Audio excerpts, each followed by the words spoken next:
சற்றுமுன் வெளியான தகவல். ரேஷன் அட்டைதாரர்களுக்கு முக்கியமான தகவல் வெளியுள்ளது.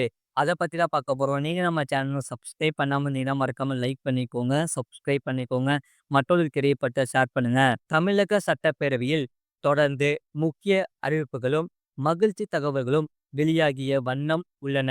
கடந்த வாரம் தமிழக சட்டசபை நிகழ்வின் போது கூட்டுறவுத்துறை அமைச்சர் பெரிய கருப்பன் உரையாற்றிய போது, ஆந்திரா மாநிலம் தெலுங்கானாவை போலவே வீடுகளுக்கே சென்று ரேஷன் பொருட்கள் வழங்கும் திட்டம் நடைமுறையில் உள்ளதைப் போலவே தமிழ்நாட்டிலும் ஆராய்ந்து செயல்படுத்த ஆலோசிக்கப்பட்டு வருகிறது.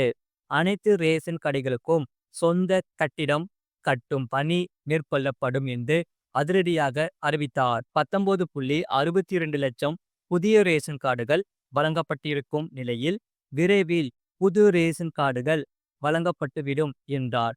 இப்படிப்பட்ட சூழலில் நேற்றைய தினம் மீண்டும் ஒரு சர்ப்ரைஸ் அறிவிப்பை அமைச்சர் சக்கரபாணி வெளியிட்டிருக்கிறார். சட்டசபையில் நடந்த கேள்வி நேர விவாதத்தின் போது திமுகவின் முழு வீடியோ லிங்க் கீழே இருக்கு. அதை கிளிக் பண்ணி பாருங்க. மறக்காம லைக் பண்ணிக்கோங்க.